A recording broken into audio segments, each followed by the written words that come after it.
I can tell you that yes, it's a different version of Cass, but it's unlike some of the other character evolutions that we've seen in the past. It's not sort of a dramatic break. It's not like a switch has been thrown. It is dramatic, but it's not like a switch has been thrown in his personality, like when he became crazy, or when he became God, or when he became Jimmy. Thank you.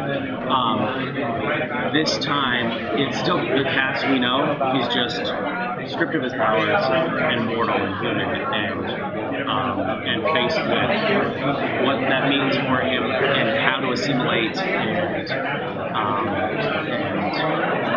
and how to cope with all of these new issues that being human brings up.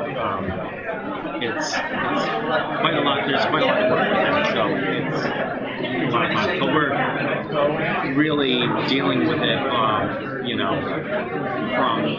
on all levels, from the basest, biological functions, all the way up to sort of a metaphysical question. What does this mean, as Castiel? What does this mean, my purpose on the planet?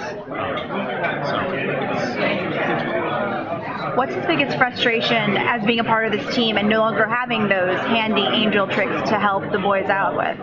Well, there are a host of frustrations that brings with it. I think Cass,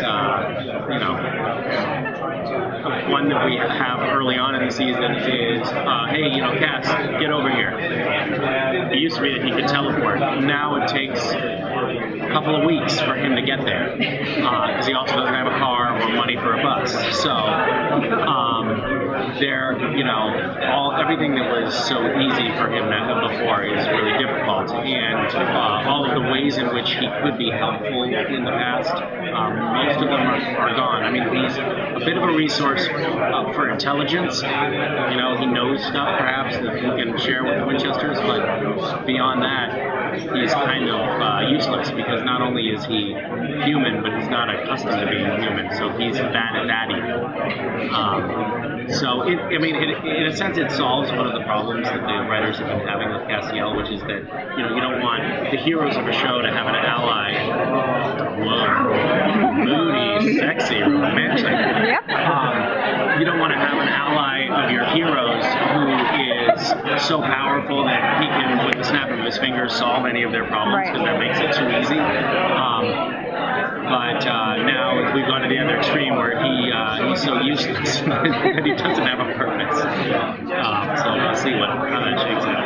How is Cassidy dealing with the following? Well, in the beginning of the season, he's dealing with them by trying to run and hide, because they're all pursuing him, and he is pretty powerless to fight them head on. Does he have any allies in the Angel World still? After all of these stunts? That's, I'm not telling you. There was a great episode a few seasons ago where the Antichrist turned you into a toy. Yeah. Do you have that toy? No. Doesn't that just burn you up? I wish I did. They made 2 of them, and I asked for one, and that seems fair, and they said, fuck you. So I don't have it. I mean, you think, it's like a life achievement to have an action figure made of yourself, and I really wanted to take it home.